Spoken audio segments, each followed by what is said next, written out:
Oh, hello everyone. It's a deep pleasure. It's a great honor to actually welcome you here. Thank you. And because we have a remarkable opportunity to welcome Reza Negarestani for his first lecture in Prague. Before I will get the mic to Mohammad Salemy, who will introduce the guest, I just have to actually do a formal say a bit of thanks to a grant agency of Czech Republic, because this has been funded by our long-term grant called Focal Images, research in human and violent in contemporary culture. So that's so far everything for me. Please feel comfortable. We will have like 2 talks, and afterwards, of course, Q&A. So, Mohammad, it's up to you. Yes, so, I don't know if you guys, how familiar you are with Reza's bio, but I'll be able to do a very brief intro for those who are not familiar. Reza is a philosopher, a writer, almost an artist, but not really. And his books include Cyclonopedia, Intelligence and Spirit, and Chronosis. And a volume of his published essays is in the making, coming out, called Abducting the Outside.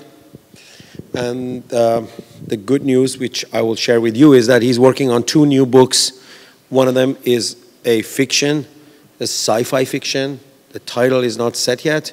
And then he's also working on a smaller book for Triple Ampersand Publishing, which is the publishing arm of the New Center on Time and Temporality.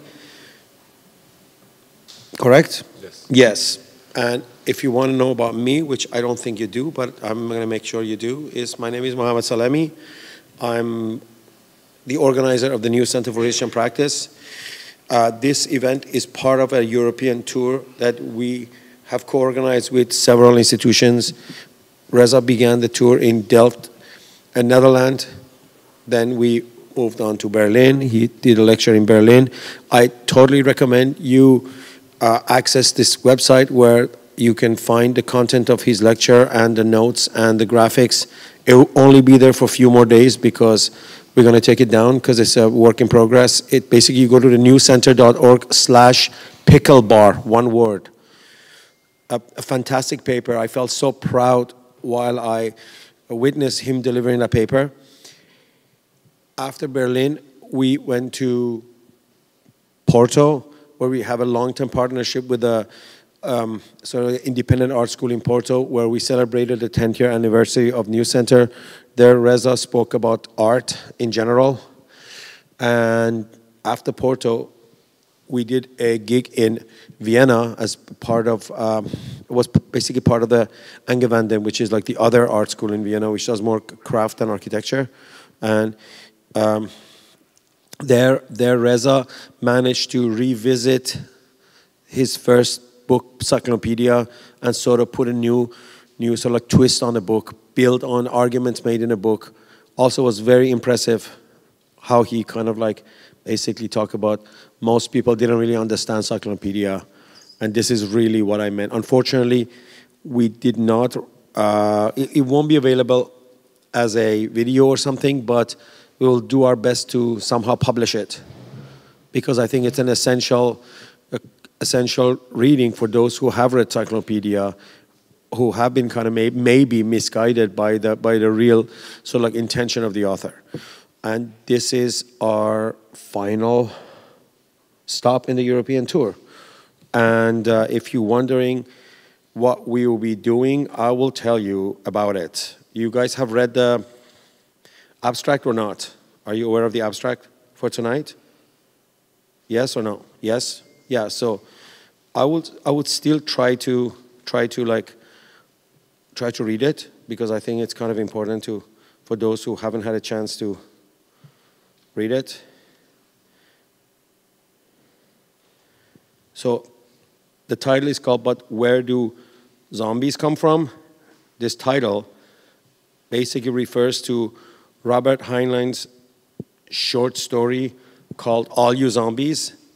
But the line itself, where all you zombies come from, is also used in a movie called Predestination, which Reza recommends that if you haven't seen it, see it.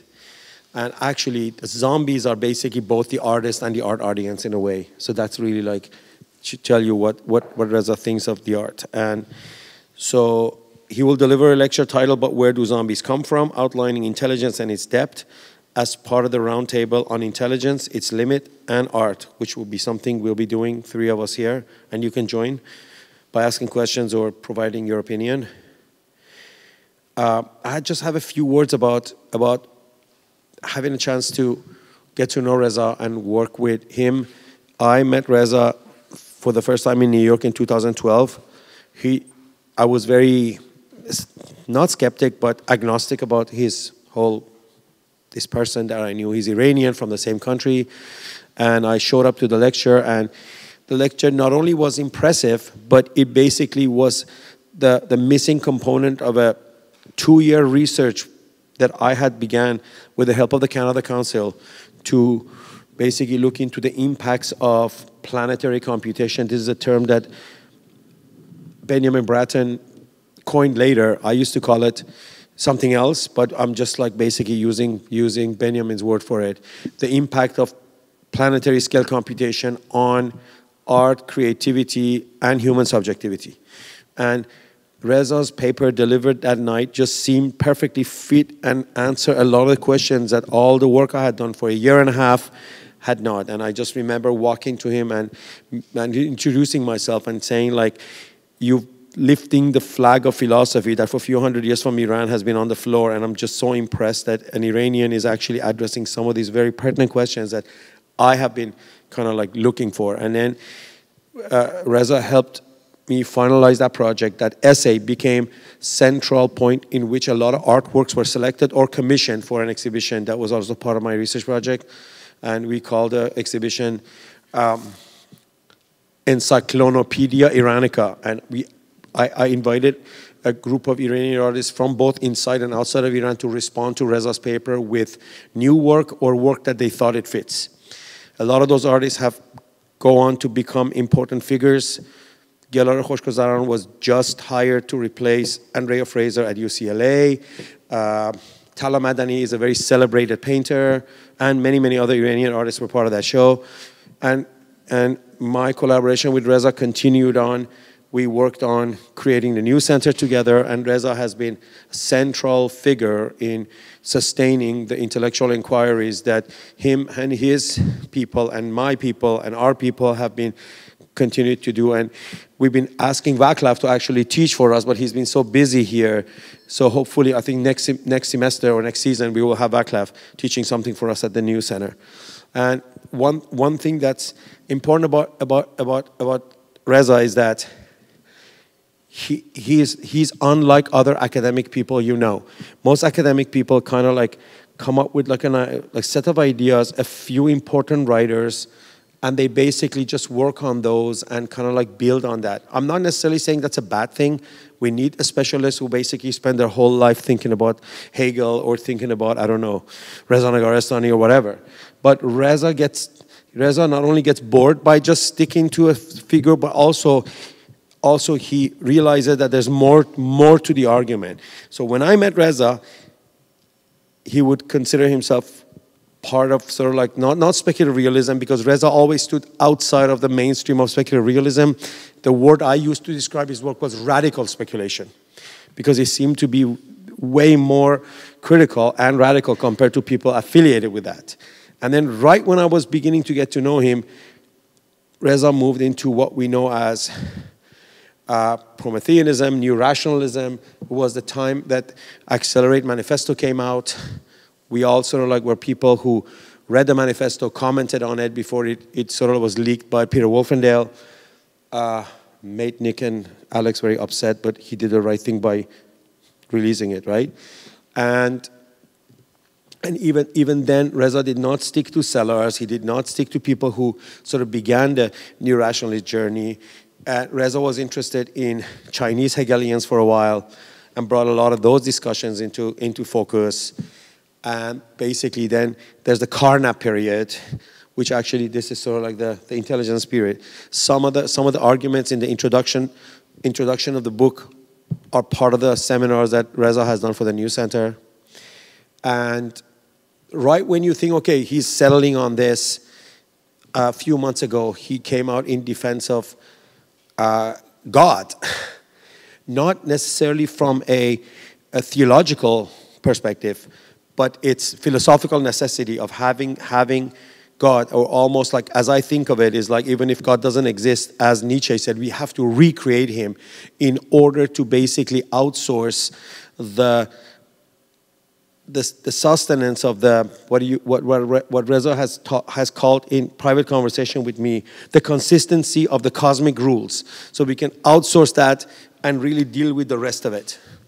And I was very skeptical as a still an atheist or a secular person, and we've been in very important and long conversations about this, and I'm almost crossing over to accept his views. And so the paper that I told you in Pickle Bar is very important if you're interested in this latest development in Reza's thoughts. But one thing that for me has stayed the same is in his intellectual rigor and my faith in his intellectual journey throughout all these years and throughout all these different phases that he has kind of like moved his thought. And I know it's going to sound over the top. My favorite artist, musical artist, is Kanye West, even though I hate what he has become lately. But Reza has been never this rigorous and never this humble in his entire this period that I've known him. And the last two papers he did in Vienna and Berlin are just like pure beauty. So I hope you can match that with something even better tonight for you guys.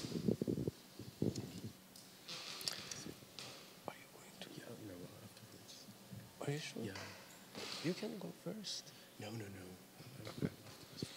Thank you, everyone. Thank you, Mohammad, for the fantastic introduction. Thank you, Václav, and both of you for organizing this event. And thank you, everyone, for coming this evening.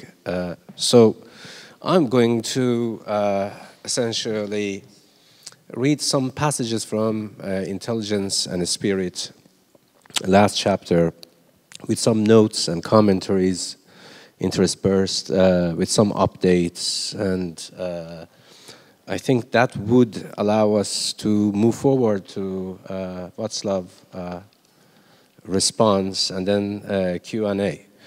So as Mohammad was saying, the title is based on a famous short story by American sci-fi writer Robert Heinlein, All You Zombies. And the problem of this is, there is a philosopher, an American philosopher who used to be, passed away, used to be a very staunch reader of sci-fi. In fact, being an analytic philosopher, he never missed to not go to sci-fi conventions in the United States. Every time there was a sci-fi convention, he used to go there. And his name was David Lewis. And he has an essay called Paradoxes of Time Travel. It is quite a very splendid essay on the idea of possible worlds. You know, what would be a possible world and how to imagine a possible world? What would be the chain of causality and causation between these possible worlds? But I don't want to go to that direction. I just want to start with this idea that David Lewis thinks of this story as the most consistent a story written about time travel. That's essentially it avoids certain sort of what you might call to be quirky or outlandish, scenarios that usually crop up in time travel stories. And I remember the essay starts with this. So, what is time travel essentially?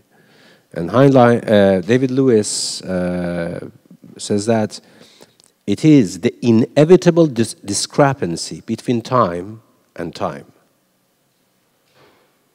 What does that mean? Well, this is essentially the premise of All You Zombies, the short story, wherein the protagonist, who is now a young man, goes to a bar and he's writing, some sort of column for bored women.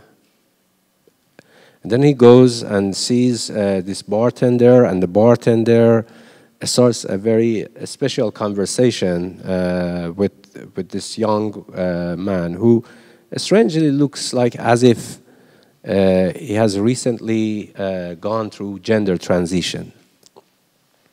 And then as the conversation unfolds, we see that the story involves with a certain sort of Ouroboros chronic figure, that essentially the bartender is the older version of this young man who works for an agency which is called the temporal agency.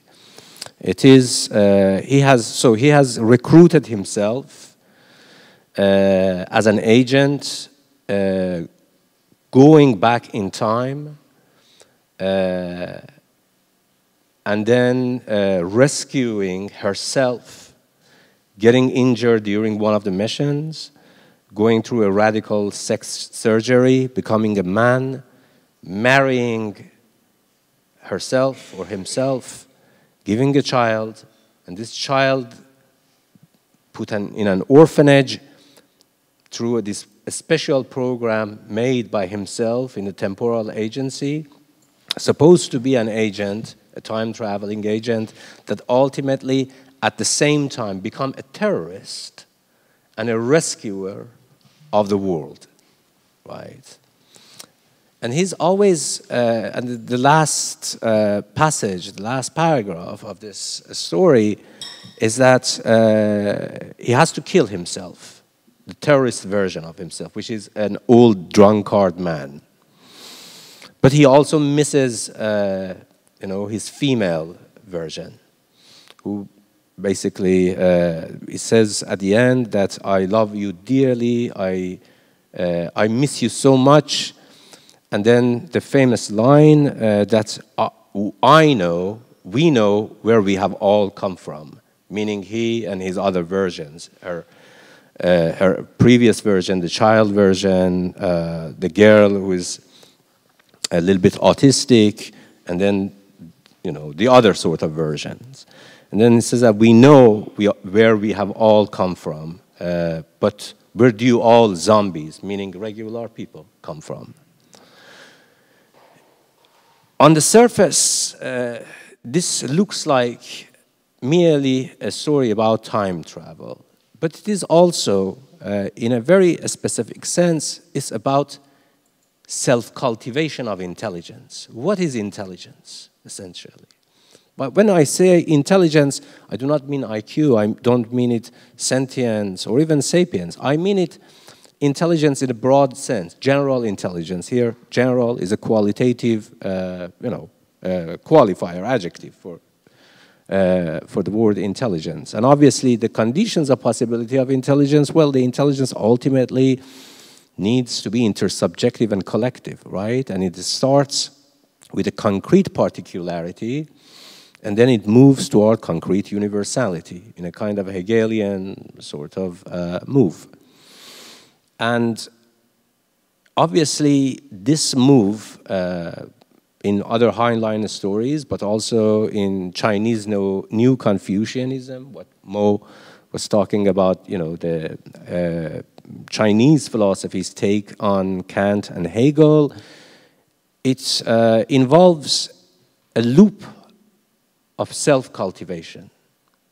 That, hence, it involves a certain sort of strange participation, twisted participation in and with time.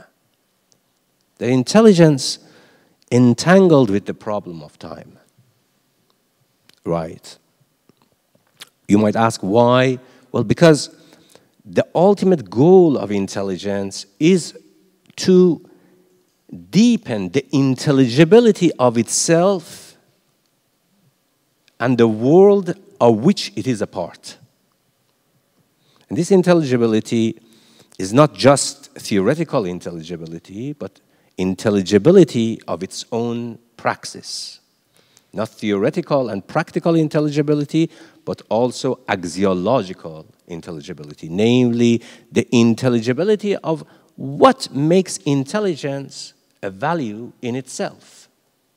Once understood from the perspective of not a glorified intelligence in the sense of today's AI hysteria, but rather in terms of intelligibility of its relation with the world and particularly with time, right? So intelligence, in a sense, is the only thing that has a history rather than just a mere past. You might ask what this history might mean. It means that there is a sequence between its self-conceptions, the conceptions that it has of itself, and a sequence of self-transformation.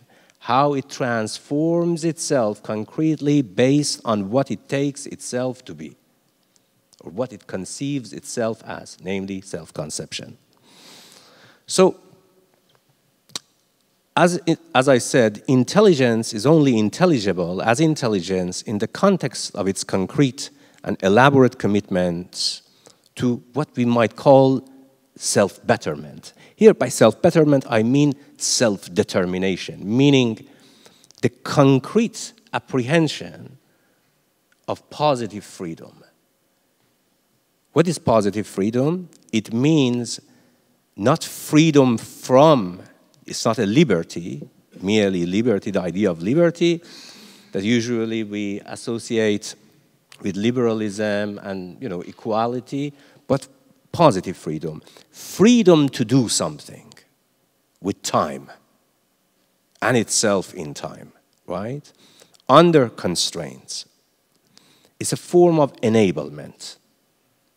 So, it's concrete and elaborate commitment to the better, in maintaining and expanding its intelligibility, in proving itself equal to the task of what ought to thought and done, and in extending the possibilities of what can be thought or done.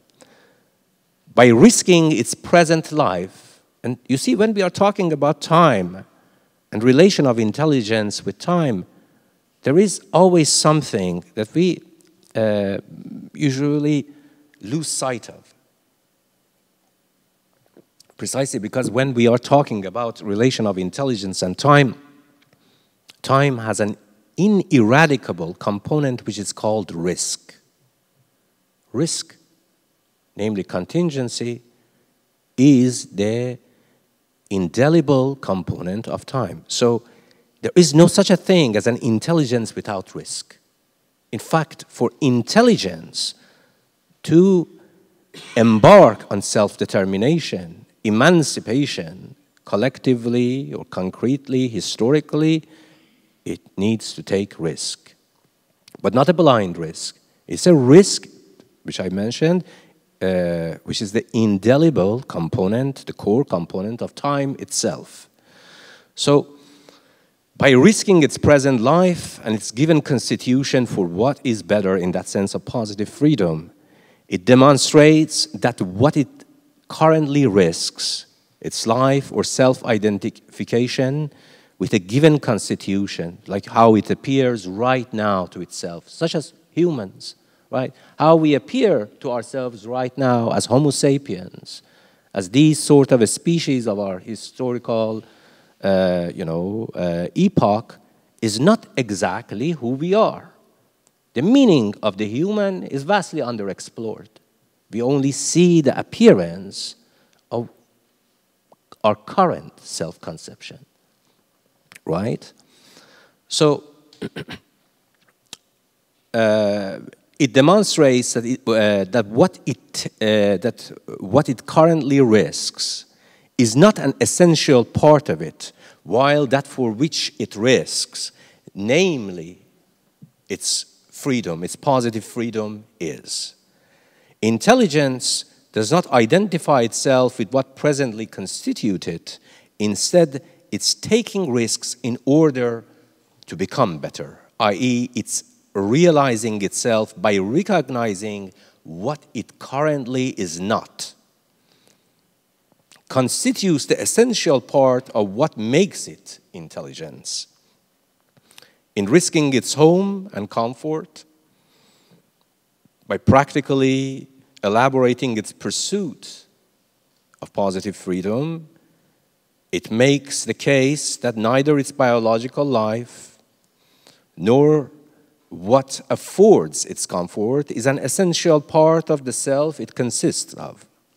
Indeed, failure to act and seize the opportunity to become better in the above sense would suggest that what it regarded as itself never existed to begin with. When we are saying it here, it also means us, collectively, as humans.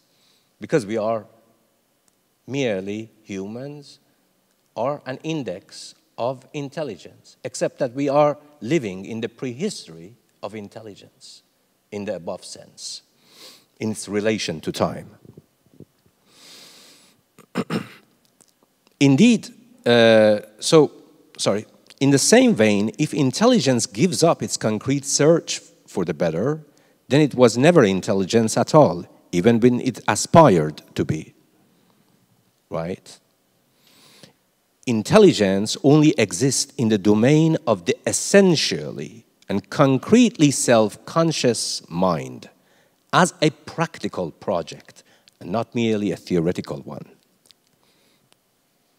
It is the species of what Aristotle calls phronesis, practical wisdom. And in a sense, it is the culmination of philosophy itself. Philosophy usually starts with theoretical wisdom, but its culmination is that of practical wisdom.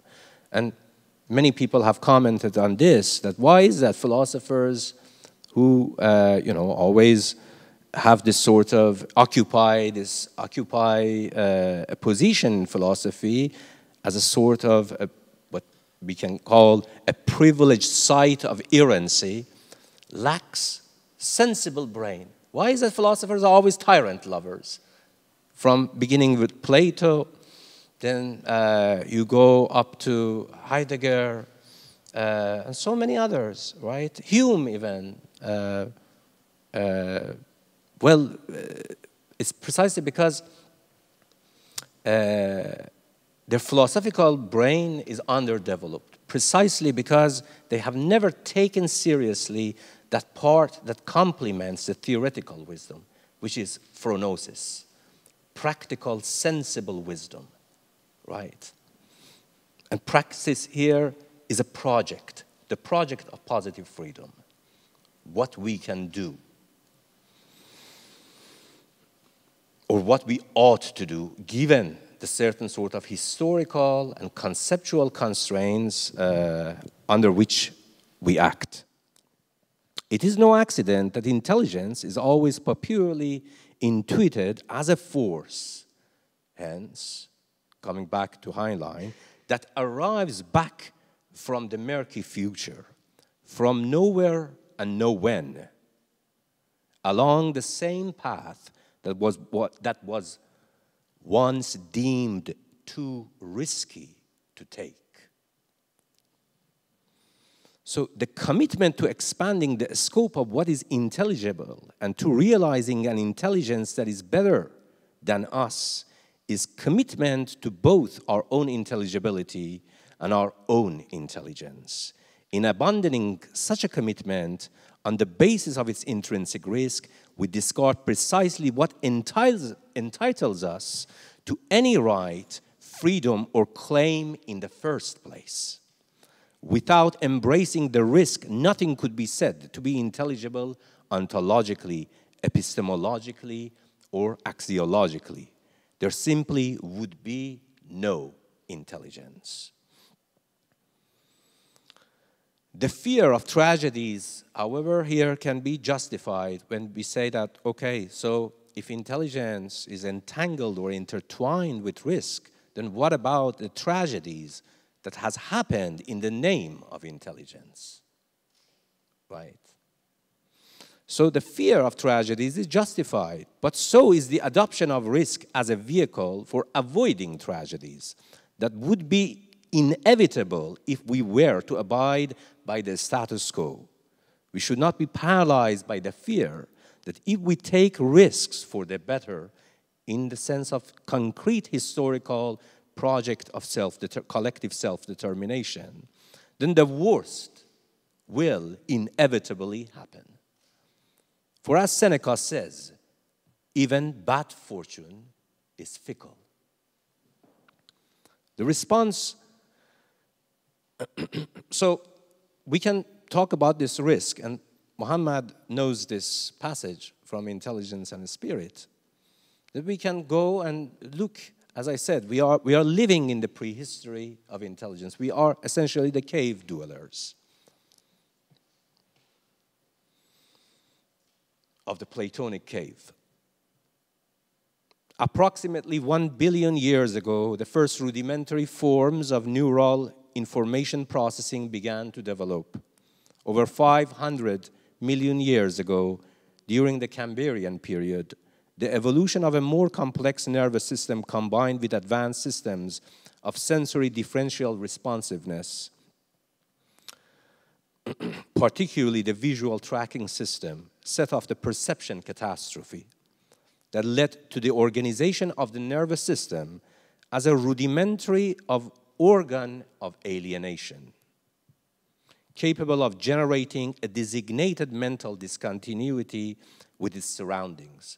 That's where essentially the nervous system was the first sort of development that created a solution to the problem of differentiating organism from its surrounding space. It allows for a simulation whereby the organism can differentiate itself from a space. You might say that why it needs such a differentiation? Because without this differentiation, it will eat itself. It can no longer tell apart the difference between itself, it's the prey, and its food. Hence, the problem of autophagia, which was at the beginning of the evolution, is now being overcome. Through this highly regulated mental discontinuity, the organism became able to differentiate regions of a space, optimally distinguish itself from its food and predators, by simultaneously gaining traction on the spatiotemporal continuity of the organism and the spatiotemporal connectivity of its environment, having a sense of ecology. The nervous system enabled the organism to recognize things other than itself, orienting it toward the problem of exploring and making sense of the environment. With the beginning of neurulation and cephalization processes in the vertebrates, basic computational barriers such as control of combinatorial explosion, construction of models of choice, predictive calculations, simulation of movement, and proactive adaptation at the level of the organism were one by one overcome. Eventually, the neotenous brain brought the complexity of the nervous system to a new stage. Owing to the maximal entrenchment of structural constraints, the magnitude of evolutionary diversification significantly diminished, while the maximization of generative entrenchment and reduction in the structural diversification of neo-rationalist brain limited the range of perceptual processes, makes it less diverse in terms of what we could perceive. It also forced Homo sapiens to migrate to a new a-perceptual or apperceptive platform with functions of its own, tool making. The evolution of tool use and language as scaffoldings for making new cognitive technologies solve two of the most significant problems of computation, namely the qualitative compression and stabilization of information from a theoretical computer and complexity science necessary for the communal establishment of knowledge and further augmentation and coordination of understanding and action. Sure. No. So it allowed intelligence to adapt to niche making, and because of niche making, you know, the ecological part, it allows members of an index of intelligence to engage in what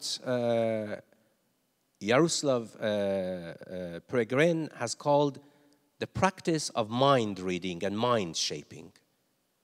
That no other sort of a species, other than species that have the capacity for normative niche making, have this capacity. And for making normative niche making, you need to have a certain sort of a scaffolds, right? At least a certain sort of syntactic, semantic forms of linguistic manipulation. So this is the rough outline of the natural evolutionary scaffoldings of cognition. But a few millennia ago, the philosophical amplification of cognition began to give rise to methodological scientific cognition. However, it is only less than 500 years ago, through the employment of scientific cognition, that we learned that we are not living at the center of the universe. Only a slightly more than 300 years ago that we discovered that the fabric of the universe obeys and is held together by physical laws. And only a century and a half ago did we start to digest the fact that we are not children of God and begin to investigate its implications. Even though to date, religious view on the origin of a species is still widespread and vehemently defended. However, just more than a century ago, we began to open up a new continent, that of history, to scientific knowledge. This is Althusser's, Louis Althusser's essentially claim about what Marx did, that it opened the history as a new continent of scientific knowledge. Realizing not only that history be navigated as a continent of knowledge, but that it is an integrating field in which all other forms of knowledge, theoretical and practical, can integrate and reinforce one another. This is what Louis Althusser hails as Marx's monumental discovery in the history of human knowledge, marks a new qualitative stage in the realization of intelligence, that of an intelligence that treats and intervenes with its own history scientifically.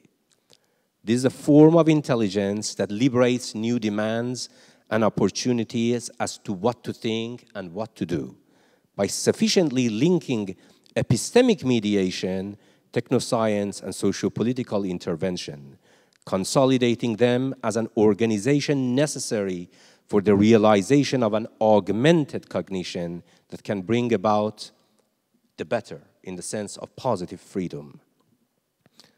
By theoretically and practically engaging with the question of what it means to have a history, and what it means to reorient, reconstitute, and repurpose that history through the social's present normative attitudes toward the past and the future, then social intelligence turns into a force for which cognition registers as a social re-engineering of all existing reality.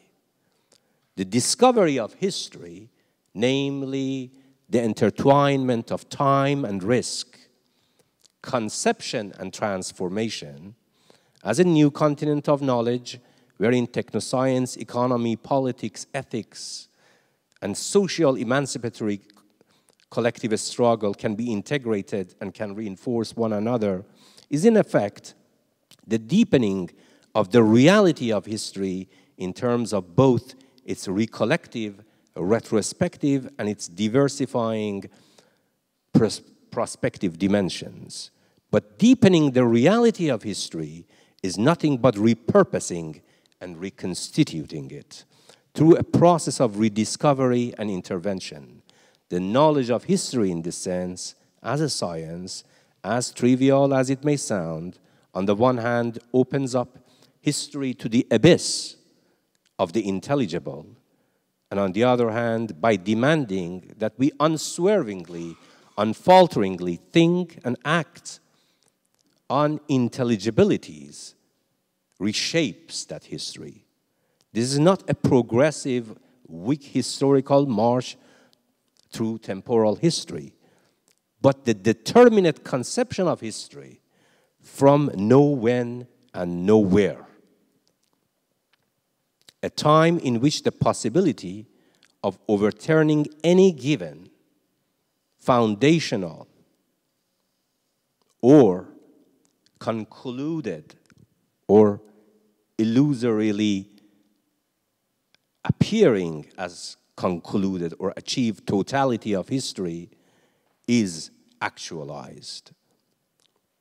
Failing this, we might say that we are not failing this risk, failing this time travel with this idea of entanglement in risk and time, which manifest in the connection between self-conception and self-transformation from concrete particularities to concrete universality. We might say that we are not creatures endowed with history, and more gravely, that we are still the denizens of benighted ages, where history is a domain as opaque as the inaccessible sky above, whose ineffability is a premise for oppression from heavens and melancholia on earth. The knowledge of history as a science is essentially a self-reinforcing tendency towards having a history. But what does it mean to have a history if not toward having, if not to reorient and repurpose that history toward ends unseen by the past, whose recognition should never be an impediment, but merely a way to liberate the present. It is for this reason that Marx's discovery transforms the pursuit of understanding and intervention, the scientific knowledge of history, so to speak, into a project in which emancipation and the realization of intelligence are intertwined. And in this sense, Marx's discovery just over a century ago in moving towards the realization of an intelligence that recognizes his history and intervenes in it scientifically emphasizes the work to be done.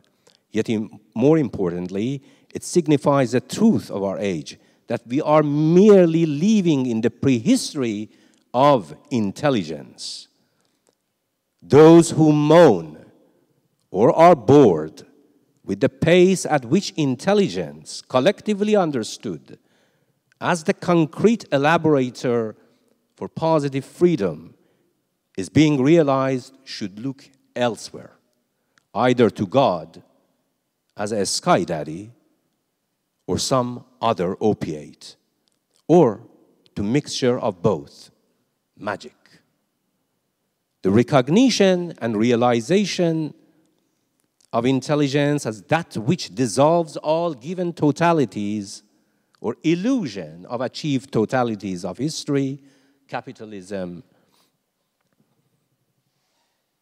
humanity, so on and so forth, is a collective and a common task, whose fulfillment is the only true concrete way towards freedom, in the sense of both socio-historical emancipation and the liberation of intelligence.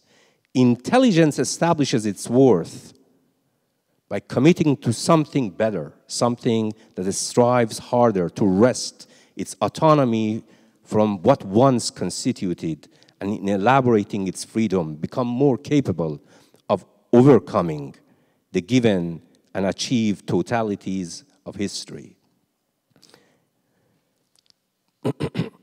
We can say, without its designated task and purpose, namely freedom to do something, positive freedom, without its practical commitments and concrete elaboration of them in consequential actions, without the entailment of risk, which is part of the vector of self-cultivation, understood as a collective and concrete historical self-determination, which is implicit in the practical elaboration of such commitment. Freedom, meaning the core of the project of intelligence, is merely a luster upon a slavery, and only a fool or a fraud trades in luster. Thank you.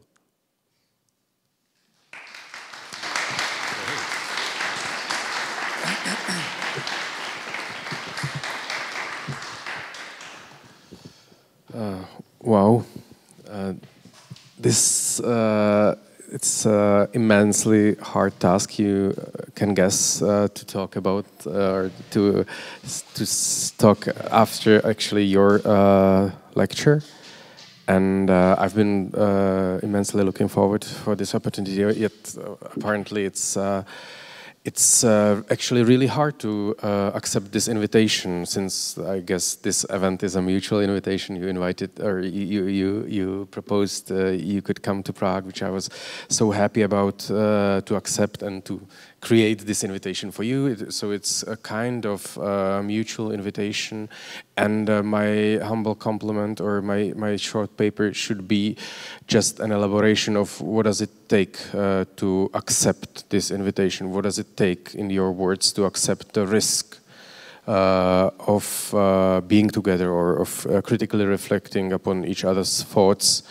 And apparently this crude, or this simple social fact actually involves a complex temporality, which I still find is in core of your concept of intelligence, and maybe even more likely with in your comics of chronosis. That would be the key of me understanding your philosophy. Maybe even the shift that Mohammad was talking about, the shift from, let's say, Cyclonopedia to intelligence and spirit, from let's say more speculative and materialist approaches towards this kind of neo-rationalist philosophy. So if somebody wonders what may be the connecting point, maybe chronosis, maybe this kind of viral temporality, that would be the key, just to maybe spoil the point of my talk. Anyway, I need to begin with a concept of crisis. We're here at the Academy of Fine Arts. Most likely we even have art audience. Maybe it's kind of harsh to actually begin with the crisis of art, so I will actually begin with the crisis of politics. I really don't want to talk about crisis, because we do that all the time. In fact, I want to reverse the perspective, since there's so many crises.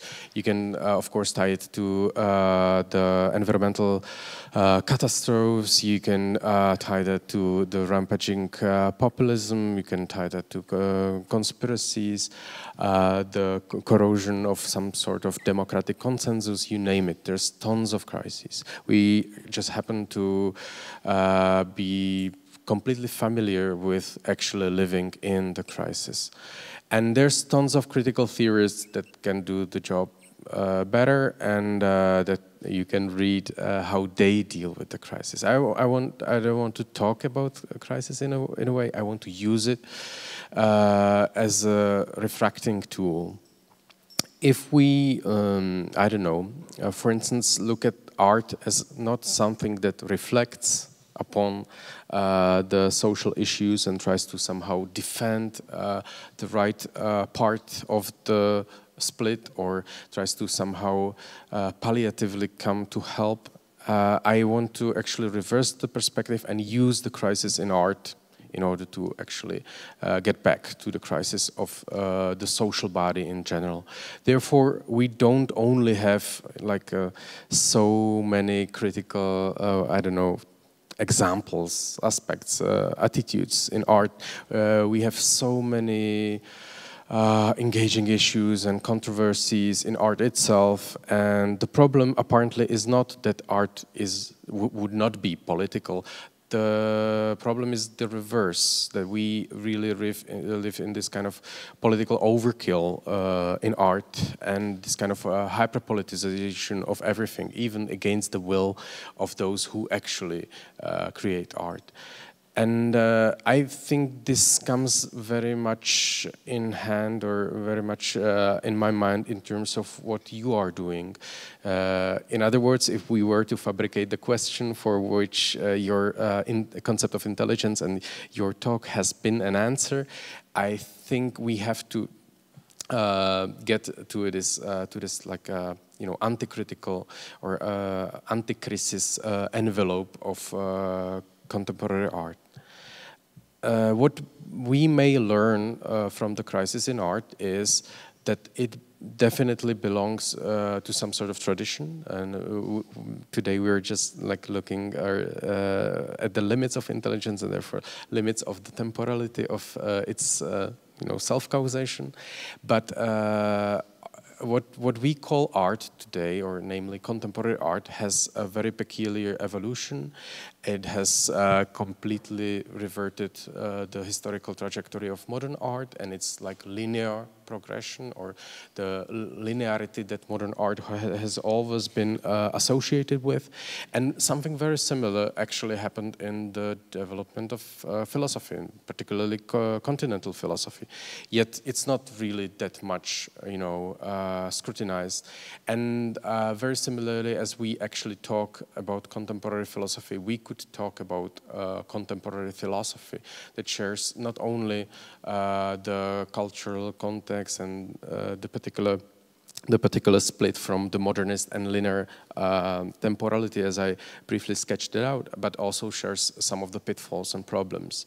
So I presume that philosophers should learn from artists, not because not only due to their visits to museums and galleries, but mainly while self-reflecting the same temporal dimension.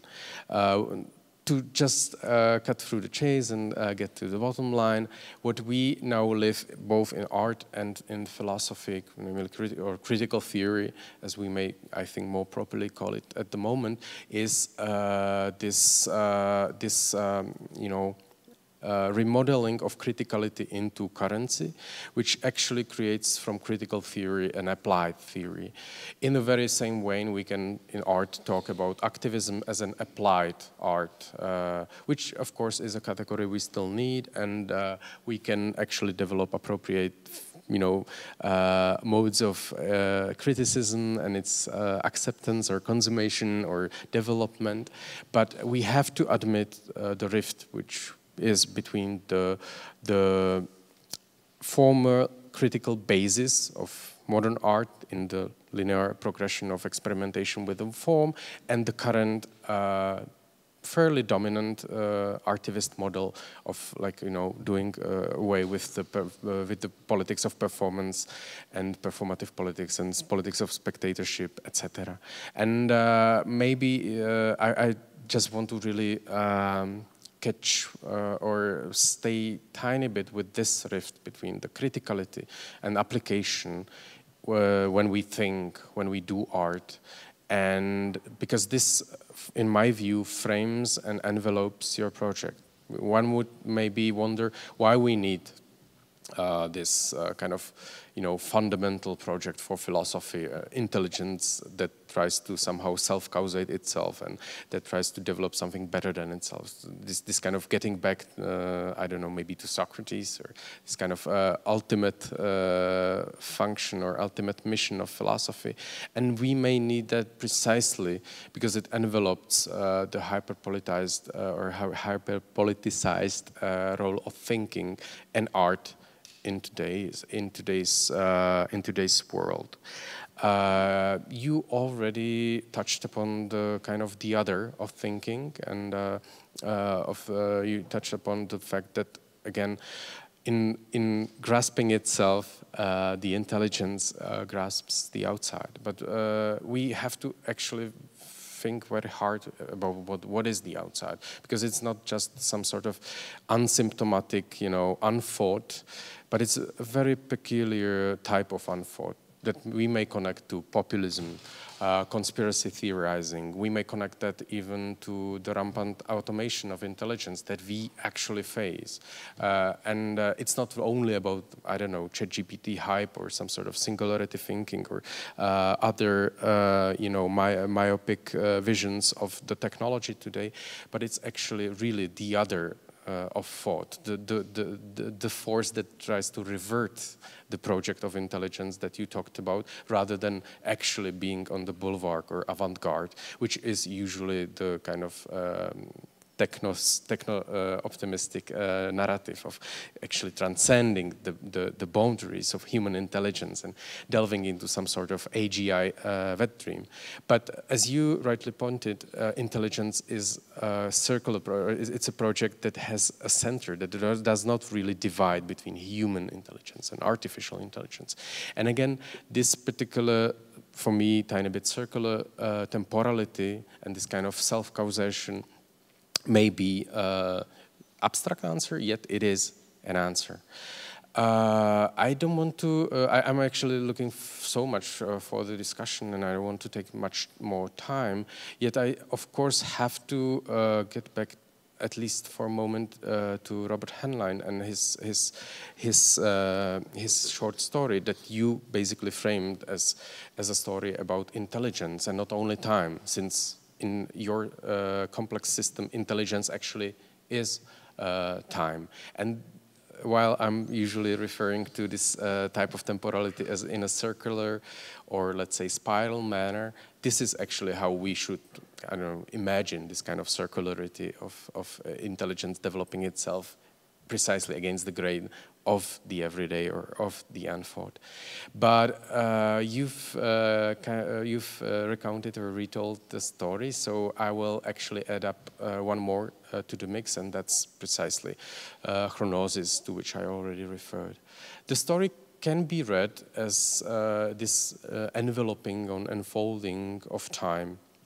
We began with sort of metaphysical basis of the world that just unwhirls, and then we witness the race of lacars. They are disturbed by this strange anomaly that in fact turns to be the kind of rift in time and evolution, and these lacars send an expedition that kind of cross-lineates us with another civilization or species, which is that of Monazanes, who are the monks that somehow relate themselves to the only god, which is the time. And then these two particular monks are actually visited by the time itself in a way, and face their own god, which somehow interferes with them, and all this is actually somehow interlaid with the now and the earth, where we see this kind of successful conspiracy theorist.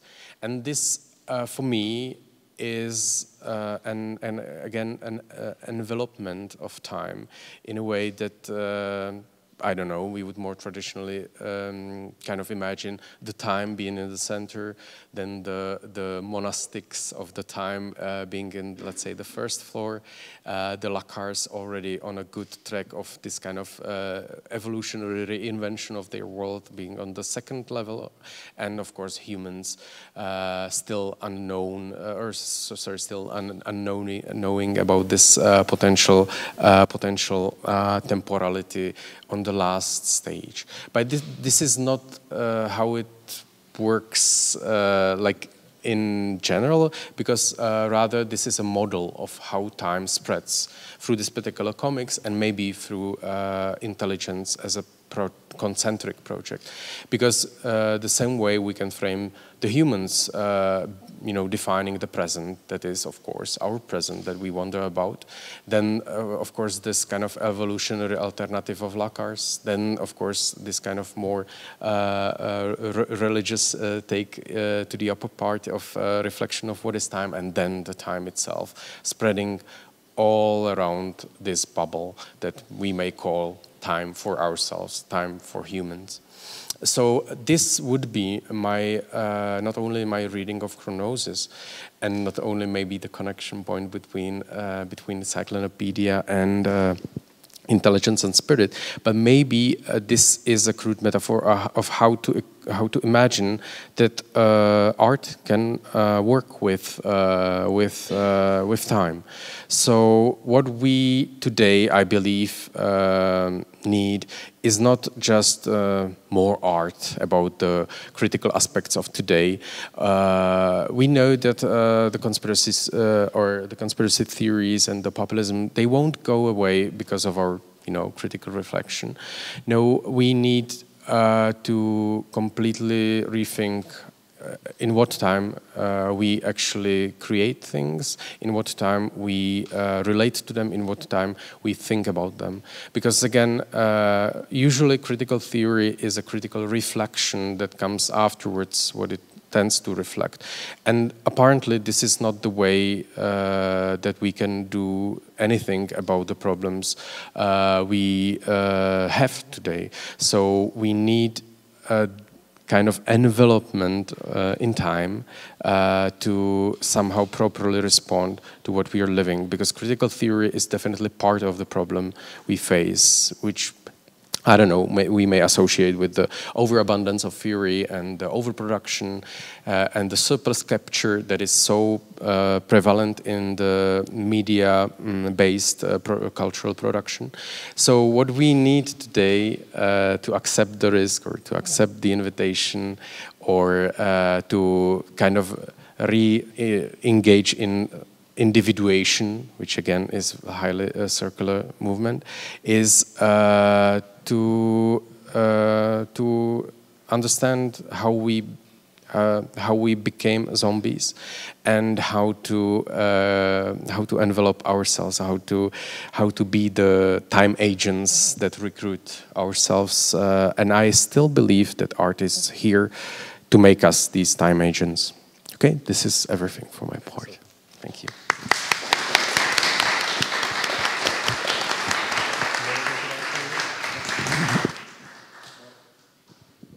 I just have a couple of things to ask Reza in regards to not just what he presented, but my first thing is that, when I interjected and asked, this is not in, I don't think this part is in Intelligence Spirit, is because I don't remember reading it in a book, but also because of our conversations in the last few days, I just like felt the specter of Stiegler in the way you spoke about language and tools.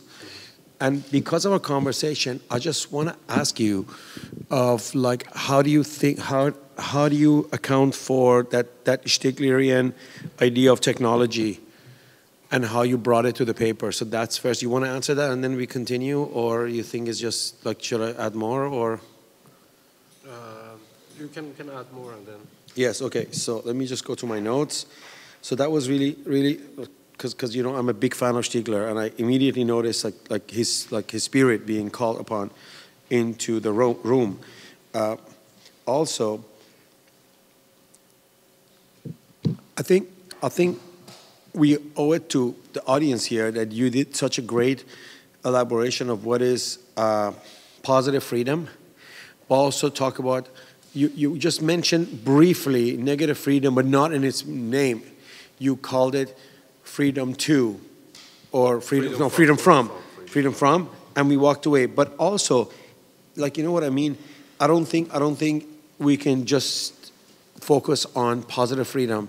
So what is negative freedom, and where is its place in relation to positive freedom? And how do they relate to each other? So that's my second question. And then I have something about living in the prehistory of intelligence. Maybe we talk about that later. But really, like basically the tool making and language, if you want to begin with that. Sure. This also comes back to what Václav was talking, ending his response.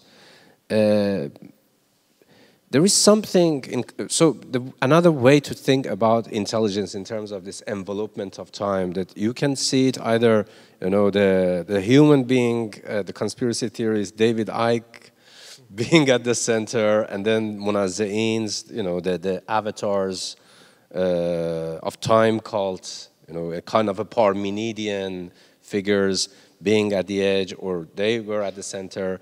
It doesn't matter. There is a duality here.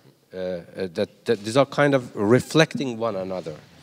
This is always intelligence, when we look at it, or any sort of what we might call hyper-complex computational system, right? But here I mean computation from a perspective of theoretical computer science, in which the concept of computation is up for negotiation.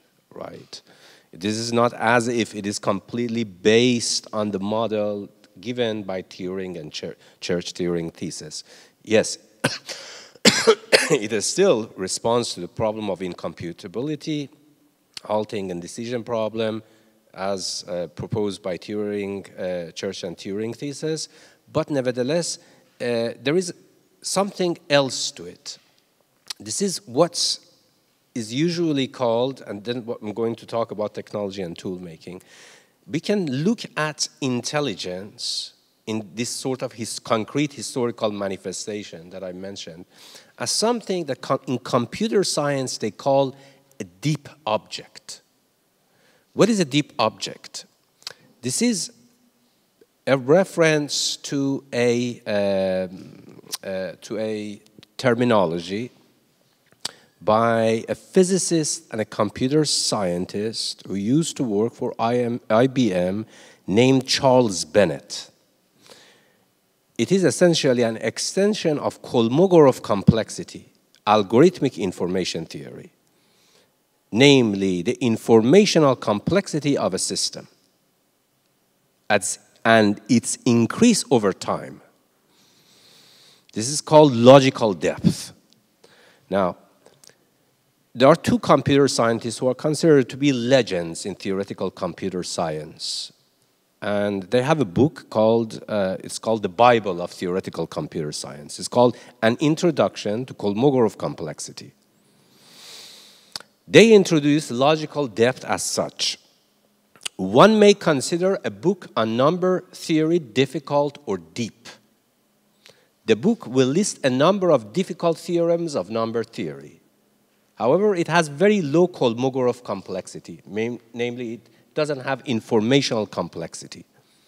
Since all theorems are derivable from the initial few definitions, anything that a book number theory, you can essentially, if you know the axioms and the rules of construction, you can develop everything from those very small rules, right?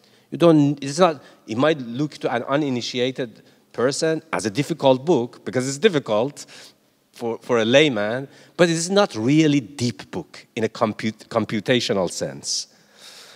So in this sense, our estimate of the difficulty or depth, this is what Ming Li and Paul Whitney say, our estimate of the difficulty or depth of the book is based on the fact that it takes a very long time to reproduce the book from part of the information in it. The existence of a deep book or a deep object is itself evidence of some long evolution preceding it. Currently, the sequence of primes is being broadcasted to outer space. Remember this sci-fi movie with Jodie Foster, Contact, where they get prime sequences, and then they suddenly realize that they are getting communicated from aliens. So currently the sequence of primes is being broadcasted to outer space since it is deemed deep enough to prove to aliens that it arose as a result of a long evolution. From the point of view of an investigator, a sequence is deep if it yields the secrets only slowly, like a message in a bottle that reveals itself very slowly. One will be able to discover all significant regularities in it only if one analyzes it long enough. So, in this sense, the idea of time and intelligence is a deep object. From one side of the envelopment of time, its envelopment in time, it takes a massive amount of what they call it the law of the slow evolution. Massive amount of computational resources, namely memory and runtime, to make this. Its slowness is the measure of its depth, namely high complexity. And also, dually, from the perspective of the observer, it takes a long time to see where did it come from, right? So, in that sense, technology, particularly cognitive technologies, cognitive techne, right, which would be tool making and language, are essentially an index that facilitated the emergence of a deep object called intelligence, as we know it today, such that we can go reflect back and say, oh my God, this has evolved over a very long time. So you see, from a certain sort of perspective, the fact that we see the role of technology in our evolution, self-recognize our history as being evolved in this sort of bottom-up, vertical, but also diagonal, horizontal complexity, is the result of this sort of technology or cognitive technologies like language and tool use that allow us to go back and slowly decipher the deep object called intelligence. So just a small question. So not computation as like this kind of like abstract concept that we can apply it to even early human tools or language, but computers as we know it today, these digital computers, are they as the tool that perfectly brings tool making and language together and engage them? Do they have this epiphany quality to make us realize this or no? Absolutely. That would be the other. It's essentially one of the roles of technology is exteriorization. Exteriorization of imagination. This is what that would be a stickler. That one of the things that technique does is that it has a tendency toward exteriorization.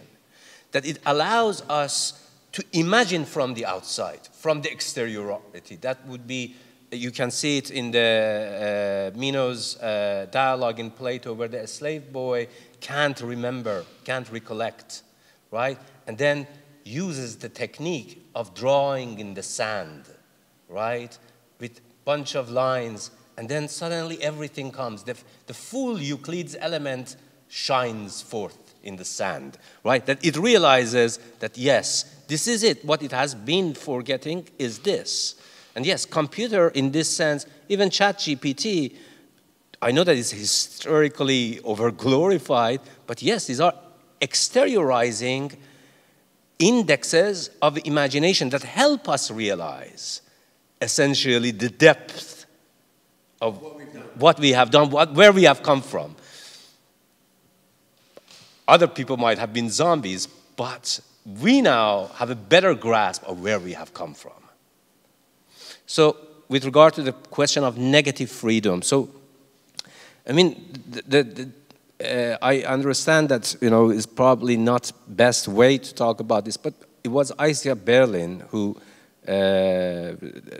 for the first time, tried to neatly formulate the difference between two indices of freedom: negative freedom and positive freedom. Positive freedom is positive, is freedom to do something under constraints of actions. Constraints here are constraining us in the sense of enabling us to do something specific. You know, what we can do. And then we can say that we can do it, hence we ought to, it becomes a norm of action, right? And then negative freedom, we can think about this in a Foucaultian sense. Usually negative freedom in the liberal understanding of freedom, which Isaiah Berlin was a liberal philosopher, he understood it as the idea of liberty, which so many people always, when we say freedom, they think about it from a liberal perspective. The freedom from something, freedom from this, freedom from chains, freedom from this. But it is a very indeterminate or underdetermined concept, right, in itself. Positive freedom moves toward concrete determination. But negative freedom in itself is abstract and indeterminate. So, but there is another side to negative freedom in which negative and positive freedom can come hand in hand and in a kind of a positive feedback, bolster one. The idea of the American Revolution, since the American Revolution yes. was a perfect example of positive freedom, but it sets it to give people negative freedom. Yeah, but it devolved in only a negative freedom. And a good way to think about the negative freedom and how it actually can work with positive freedom, we can think about Foucault, right? You know, Foucault's idea that negative freedom can also be understood as metaphorically, like for example, we filter our ears and eyes and senses and essentially cognition to certain sort of information, right? Why should we actually assimilate so much junk? Right? We can filter out. That would be also a negative freedom that then allows us to calibrate our action. Because the more we are under this suppression of onslaught of information, right, the more confused we can get. The parameters of actions become nebulous, vague, fuzzy. But you see, the way I understand it is, you put the negative freedom in the service of positive freedom. Yes. But in the liberal world, it's the other way. It's the other way. In fact, positive freedom, no one wants to have the positive freedom. Positive freedom essentially is dangerous to the status quo of liberty. I think it was important to kind of explain this. Now, my other question before we talk about art is, you know, the way I see this, like the concept of history, and I'm arguing about this as a result of conversations with you and reading your text. That, to put it in a nutshell, and you don't have to agree with me. It's not about that, and I'm not saying that this is what you mean, but this is the way I see it. Is that history is basically, history is a space in which future uses the resources of the past in order to realize itself in the stage of present.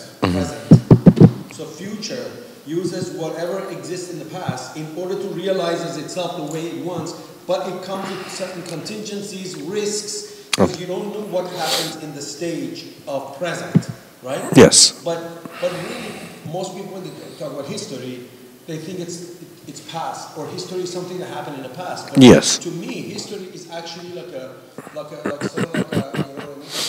a Terminator movie. History is future that is actually like trying to make sure, or ensure, sometimes with like success, sometimes not, to make sure present moves in the direction it wants, and sometimes it doesn't, and sometimes it does. So how do you see that? You know, if we're living in a prehistory of intelligence, it seems like intelligence is the intelligence operation kind of goes along with what I explained as like my understanding. Yes, yes, absolutely. I mean, this is essentially as I mentioned earlier on, that's the core of Heinlein's scenario, where basically, as you said, it's the force of the future that mobilizes the resources of the past in order to release their full potentials in the present to make sure that the bad future does not happen. And essentially, this is how it works in the Heinlein. And it's under the constraints, yes. And it's precisely because it's positive freedom, it's determinate, right? It works under constraints of the present, of here and now, right? And it's unpredictability. Yes, unpredictabilities. And also it requires the possible worlds, the possible, various trajectories. And this is Heinlein's story that when his essential, his, they, them, the protagonist's essential mission here is to make sure that its future version does not take place. By going to the past, abducting itself, and releasing its full potential under the constraints of this mutual learning, right, of self-cultivation, to make sure that that terrorist drunkard future version will be assassinated before it goes on and kills 10 million people. Let's get to, because like very briefly. Yeah.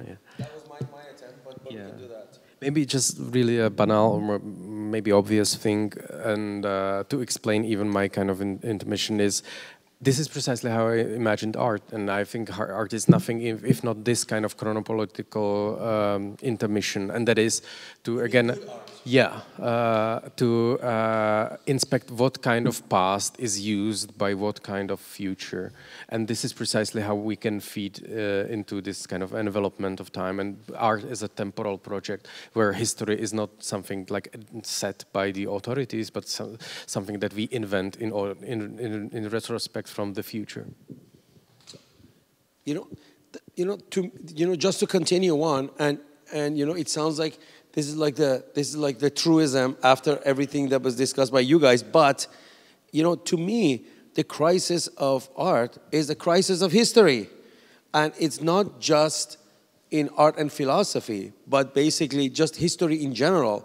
And the fact is that it seems like the sort of like the good future history guy is kind of like lost. That's why art is kind of like lost, because art is being made, lots of art is being made, lots of artists are out there making art, but that historical project of art is interrupted, right? Because art has stopped to think of itself as historical, because it's like a taboo. But also, if you just leave the world, like today I was reading like the well-known artist Ali Cherry. I don't know if you know Ali Cherry. Ali Cherry made a post saying about like Germany. The German chancellor said, we are going to even give more weapons to Israel. We're not giving enough weapons to Israel, right? And then Ali Cherry's question was like, why aren't art institutions having any position on this? And I said, Ali, screw the art institutions. Why aren't like German people have any problem with that? Why aren't other European leaders or European people have a problem with that? Who cares about art institution having position on this or not? Some art institutions in Greece, in Spain, and in Ireland made positions about that very clear by hanging kaffia and Palestinian flag. It doesn't matter, because you know what I mean? The crisis is really the crisis of history. It's not the crisis of art institutions, right? And Reza wants to say something, right? So to me, the problem of contemporary art right now is that contemporary art was, you know what I mean? Contemporary art, you know what I mean? You can talk about its beginning being in 70s or something, but the way we understand contemporary art is a project of post-Soviet thing. And because globalization was the historical paradigm that replaced Cold War. And contemporary art was a soft power, sort of like side project of globalization. With the Ukraine invasion with the sort of complete disregard for international order that began with 9/11 and exasperated with the occupation of Ukraine, and now with the war in Middle East, it's clear that like the globalization is over, right? So if globalization is over, obviously its artistic component, contemporary art, is incomplete. Like, what am I doing? Where are we going? What is my purpose? It seems like none of those sort of like economic and political forces that needed contemporary art or thought they need contemporary art, that gave us all a space to think, to practice, to work, are kind of saying like, do we even need this? You know, happens in philosophy too. Reza was telling me like the only university that really has focused on continental philosophy in Europe, which is like Kingston University, right? Is basically closing its PhD program in continental philosophy. They just realized they don't even need, like basically they're ending a long-standing tradition that basically started at like at another university. They took over and it's over. So this is the problem. The way I see it, the way I kind of like resolve your paper in my head. So I don't know if you want to add something or if Reza want to add something to it. Yeah, like totally. We've just been through, let's say, 3 decades of kind of what Hugh Hui calls like the, one-sided globalization, and now this time is apparently just ending. And one of the symptoms is that while before the kind of liberal episteme and the liberal version of future coming from the history was still kind of able to harbor some hopes for artists, and we as like cultural agents still had something to do within this kind of seemingly liberal future. We no longer have that kind of prospect, so now we have to invent completely different future, completely different temporality. But I think it's time for maybe hope, because to me, what's happening is like a lot of people who are interested in art or philosophy for the wrong reason will quickly abandon it. And those who are serious about it, who basically, they can't go lower than where they are and they have nothing else to do, will stick around to work on this project that you just articulated in your last minute. Yeah. Well, just one tiny thing. What I wanted actually, how to even kind of use art as an example of crisis, is because I feel like philosophers are even much less inclined to admit this thing, and I think in arts we have like more, let's say, channels how to self-reflect this kind of dire situation. And we as thinkers, or not only philosophers, but anyone who actually participates in this thing called thinking, we have to admit this chronopolitics, or this kind of historical dire spot that we are in. And again, art, even from the examples from the first pages of Claire Bishop's book or Peter Osborne's book, art can function as the witness, right? Art can function as witness? I'm afraid so. You're afraid so? Like I'm a big reader of Alua Regal, right? And Regal believed that a crumbled to-do list of a shopping list, crumbled, thrown out from like 400 years ago, is enough for you to basically, as a witness of trying to imagine the worldview of the people that will basically, who's one of its members can produce such a shopping list, right? So I think we have plenty of this witnessing going on around, right? Maybe we have too much of it. Maybe we want to open it up to people, right? Because definitely. We're running out of time. Yeah, sure. I can run around.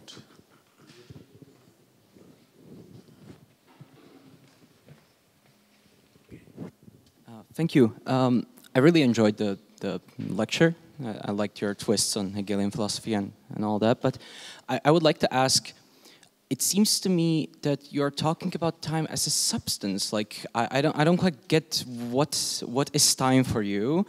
It seems to be like we can come from the future to the past as if it was like a tangible thing, like a line which we can climb, or like. So what is time in your conception, in your philosophical conception? Like, can we really like travel in time, or is it like only the actions that happen? Is it an attribute, or is it a substance? That's my question. Sure. Do we have an extra mic? Yeah. Yes, good question. So obviously, when I'm talking about time here, I'm not talking about metaphysical time. In fact, this is the problem, that any sort of talks about time needs to have caveats, right? When philosophers usually talk about time in this sort of, kind of ambience and sort of domain, they are not talking about metaphysical, in fact, time. They are talking about something that post-Kantian philosophy, that Kant thinks of time, which is the core of the inner sense, as a transcendental ideality, right? A transcendental ideality that is the condition of possibility of apperception, right? Now, then Kant's transcendent idea of time as a transcendental ideality comes under essentially critique of neo-Kantians down the line, which was neo-Kantianism was called new criticism, and one of their main issues was essentially renegotiation of the concept of time. Edmund Husserl, is famous for systematically working particularly on this question. What is this time that we are talking about? Is it a substance? No, of course it's not. Is it an attribute? No, it is not. It is something that, coming back with the origin of philosophy, I mean, we know it from Parmenides, but Parmenides actually has a metaphysical time. But the metaphysical time of it, things do not live in time. Time is a dimension of reality which things don't live in it, right? It's a block time universe. Then Saint Augustine comes with a dilemma, is it time? I mean, the whole dilemma of Augustine is about, is that time constitutes consciousness, or is it consciousness that constitutes the perception or the consciousness of time, right? Is it egg or chicken, right? It's just like this one that outlines the story. So Husserl doesn't talk about time, really. When he talks about time, in order to avoid this, conundrum, that as if he's talking about metaphysical time or time as a substance, he calls it inner time consciousness. Inner time consciousness is essentially the entanglement of consciousness with the problem of its own constitution, right? So time here, there is a great metaphor for this, and it's a friend of mine who has written this book called, Phenomenology, Phenomenalism, and the Question of Time. Ernst Mach, reflections on Mach, Boltzmann, and Husserl.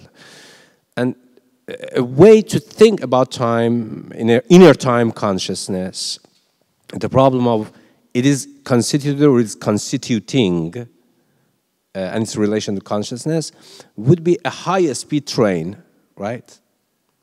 The high-speed train, we can see an observer that looks into the vista that is moving really fast outside.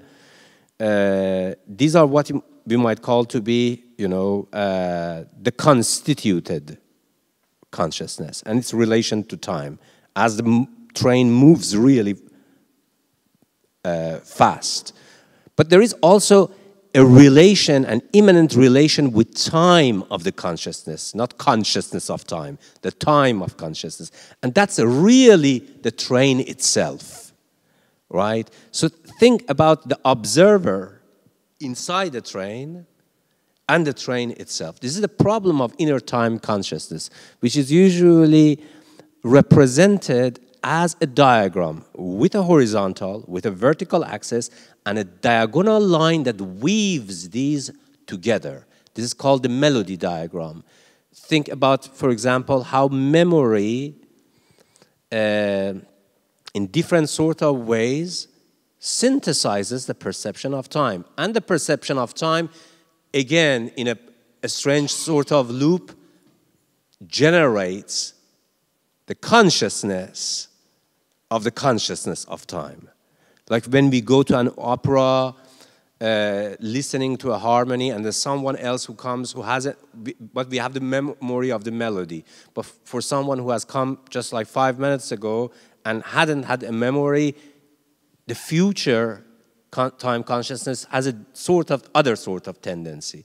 So in that sense, when I'm saying time, I really mean it the problem of inner time consciousness or internal time consciousness. This is a true definition of the word temporality that has been so abused by artists and contemporary art.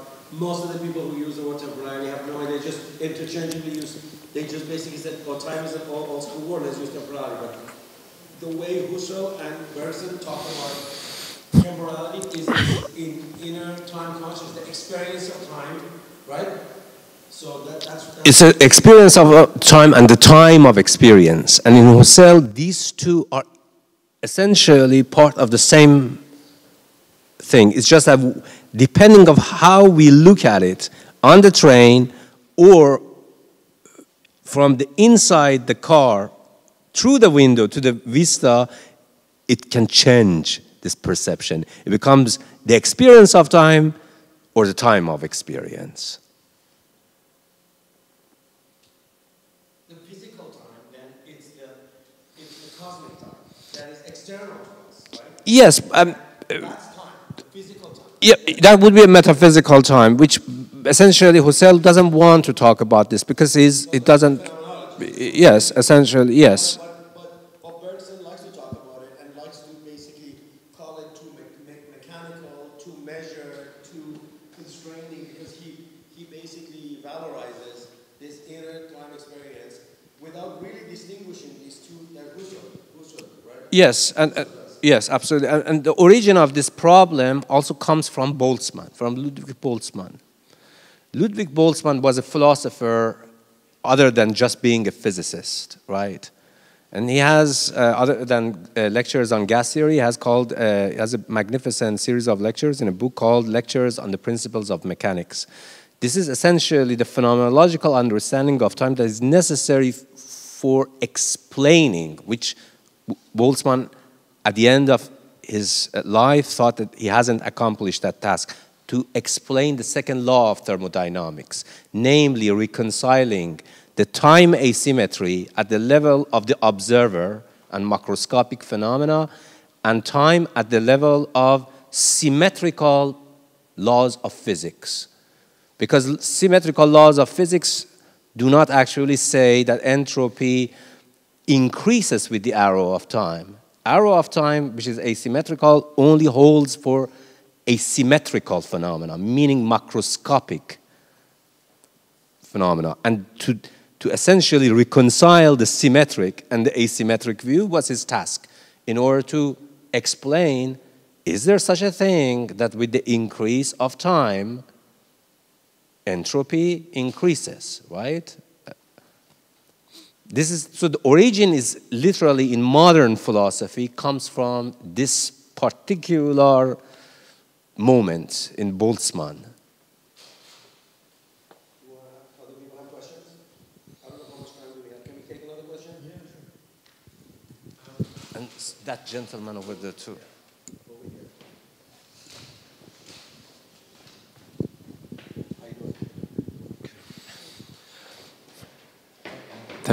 Thanks for the fascinating discussion. I hope this is not too much of a digression, and I don't want this to be a controversial question, but I'm just interested to localize the discussion points of this evening's talk in relation with the accelerationist discourse.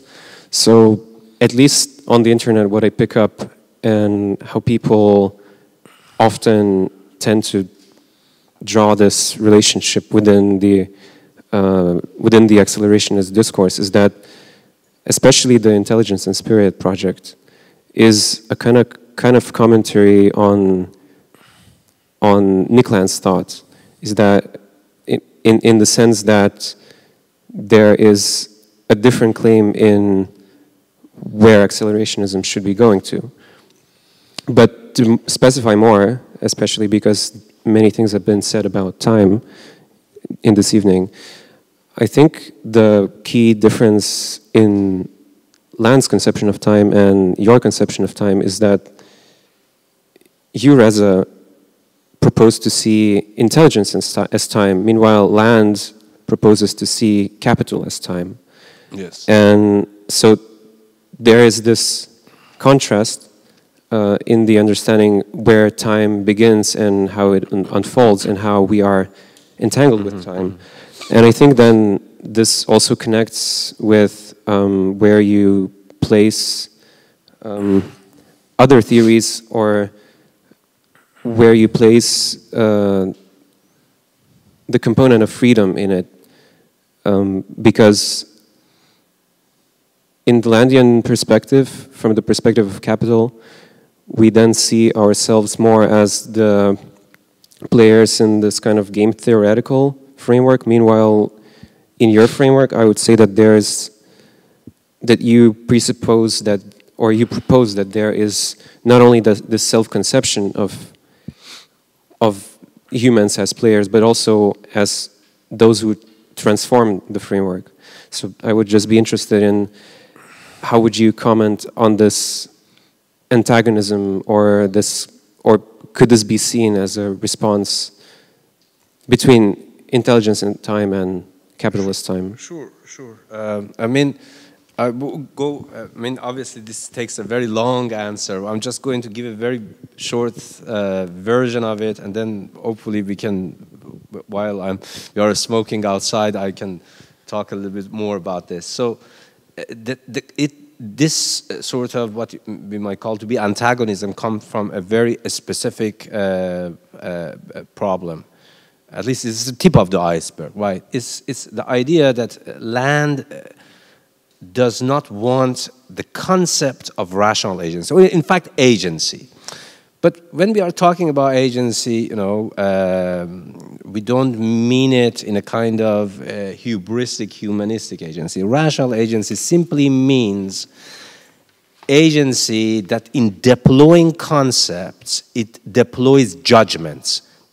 That agents, what makes agents agent, right? A rational agent here, not any sort of agent, not agent in a kind of computer science. When we are saying agent, like conscious, self-conscious agent, a rational agent, I mean, in philosophy, it's defined by what? By its capacity to think in terms of judgments. What is a judgment? Judgment means that it has premises where this judgment has come from, according to what, and what it has followed a judgment, and what follows from a judgment. So judgment also has consequences. In the view of this, the only way that we can actually define agency in a rationalist sense is the premises and the consequences of deploying concepts, namely judgments, in a Kantian sense.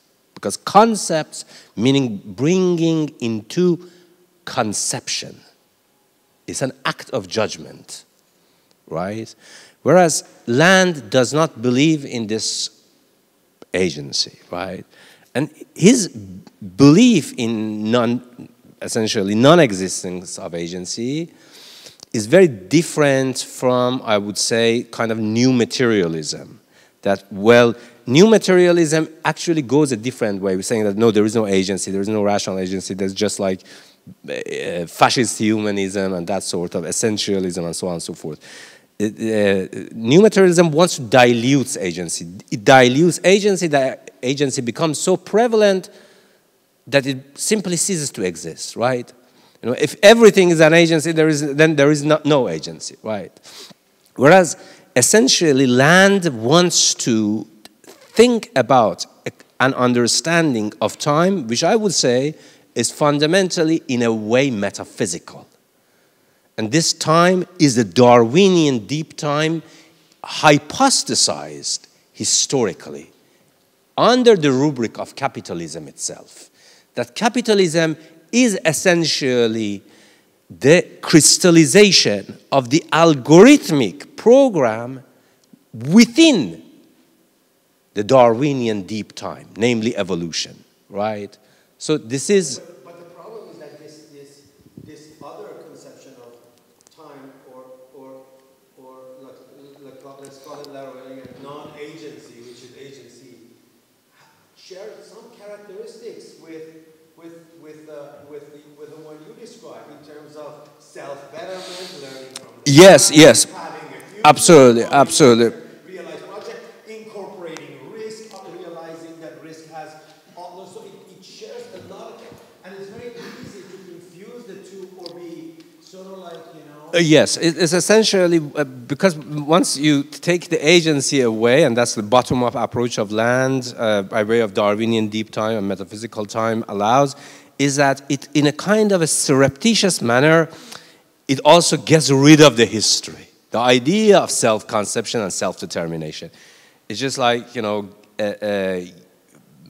gets rid of it, and hence, but preserves everything that historical self-determination could concretely achieve, right? So it gets rid of it, but it preserves, you know, the consequences of historical self-determination.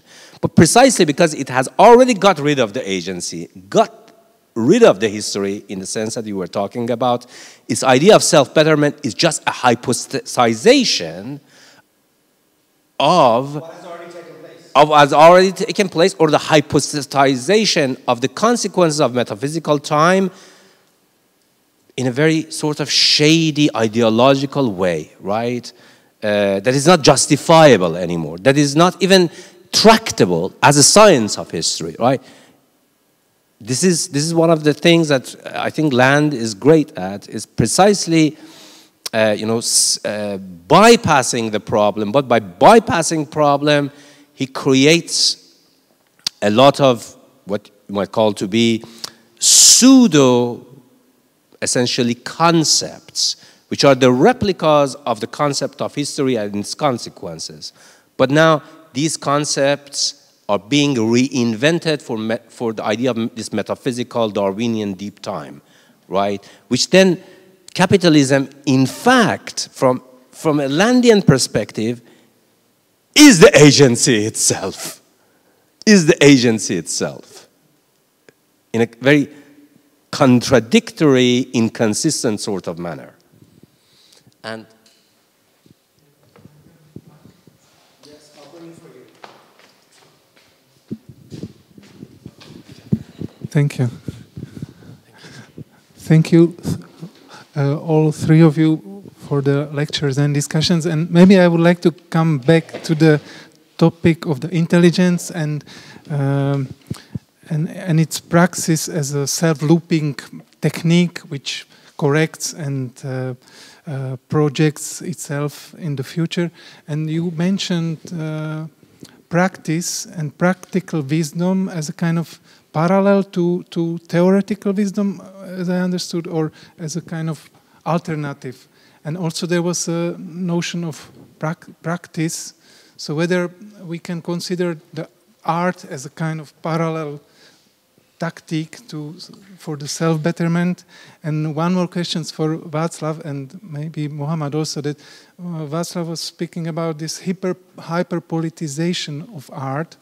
And my question is whether this hyper-politicization is not the sign of the audience which is saturated or expected from the art to be political, so that it means that the audience itself is somehow prepared to accept art as a kind of political message, and whether it is not a positive at the end, because really the societies, in different societies, the art can be like only seen as a commodity or ideology. So for me, this kind of statement means something positive. So thank you very much, and thanks. I just have one thing to address, is the idea that, you know, practice is not, in the way that I mentioned it, or practical wisdom for gnosis, is not really parallel or an alternative to theoretical wisdom, right? It's essentially the concrete realization of theory, of theoretical wisdom. Precisely when we are saying concrete, this is where essentially we are talking about constraints, constraints of action, and constraints of history, and constraints of the environment, the ecological, the niche, the normative niche, and so on and so forth. So in a sense, this would be practical wisdom is the prosthesis of theoretical reason into the domain of the other of reason, the outside. But under constraints, not just this sort of unhinged idea. So, like, this is what I don't know if you are familiar with the scholar Adam Tooze. I don't know if you guys have heard the name Adam Tooze or not, but like he's a historian of political economy, and for him, basically, the history of capitalism. I mean, this is his project, right? That capitalism does not have a long-term project, or it's not a future realizing itself. Capitalism is very much like, I mean, this part of it is me because I compare capitalism to nature, is basically just deals with contingencies of the present, and then basically its project is only like short-term. If we can manage short-term, and if it can basically not resolve the question, but just change the question or change the problem from one problem to another and maintain the status quo, some kind of change takes place. As long as it can manage it, it goes forward. That's why it's very easy for it to slowly move towards fascism and for him, this is where potential of liberalism lies, because it has this kind of like short-term memory, or its project is short. We can also slowly maybe move it away from its worse to good. But to me, this kind of falls into all the problems I have in nature, because the people who study evolution, they don't have a Landian idea of evolution. They also understand nature as like this thing that has to deal with the contingencies of the present, right? And mutations or like the selection takes place just like how capitalism manages the day-to-day business of running the world. So I just was going to see if just before giving to Václav, yes, absolutely. The idea of this sort of Landianism is just that it is like a upward grab, indeterminate, free scaling up of evolution, right? And it is, in a very specific sort of way, it really corresponds with the idea, the programmatic idea that behind neoliberalism, under the rubric of rational choice theory, the so-called rational, there's nothing rational about it, meaning that a scaling up individual choices to grand macro-collective choices, right? And hence, also the same thing, the market scaling down. It's without any sort of context sensitivity about the scales, right? In evolution dynamics, everyone knows that you can't really, you know, try to scale it up, or scale it down to physics. So, you know, kind of like in a certain sort of indeterminate or free-floating sort of way. I'm still thinking about the question because it's a hard one. I like to give you a very short answer. I really hope that there's going to be an evolution and the public will somehow learn how to digest art in a more long-term way, and the political role of art in a more long-term way. But the controversies of past few years have been somehow you know, dire in terms of art not being political as a thing as such, but political in terms of like generating some cultural, social, political capital, and we have to take that in mind. But on the other hand, when we talked about like the shift of maybe, you know, the Western globalization episteme, modern art, or art as we know it, has been invented as a bourgeois, liberal thing, and it's kind of, for good reasons, it's tied to this kind of liberal, you know, teleology of the, you know, progress and eternal liberalization, and like generating more and more of this negative freedom. And again, it's really hard to disentangle his art from this historical background, and that's why it's so difficult to actually talk about like repoliticization or politicization really on the level of this historical logic. You know, maybe if there's no question, I don't know if you guys have a New York Times subscription or not, but Jason Farago has a very amazing review of an exhibition about a new exhibition that's traveling from France to US. I think in the US it's going to be in DC, and I'm not sure if it's France. Yeah, it's in Darcy Museum. So it actually opened in Darcy spring, and now it's coming to US, and it's basically looking at early Impressionism, like Monet, Manet, Degas, these people, but the material focus of the show is on the academic painting of the time, what the salon showed at the time, what was considered sort of like the good painting of the time in France, where like the bourgeoisie kind of like endorsed, just around the time that these people were trying to overthrow that regime and kind of replace it. And I think Jason gets to some of the most important things that we're hoping. And I don't want to summarize it. I really would like to send people to read his essay. And I normally don't like things that New York Times published. But last night on my way to sleep, I read that, and I immediately messaged him and I said, "Great piece, and I think there's a lot to be learned in this moment of crisis." But his understanding comes from looking at both. So that's why I don't think we can just like forget about the dominant art of our time.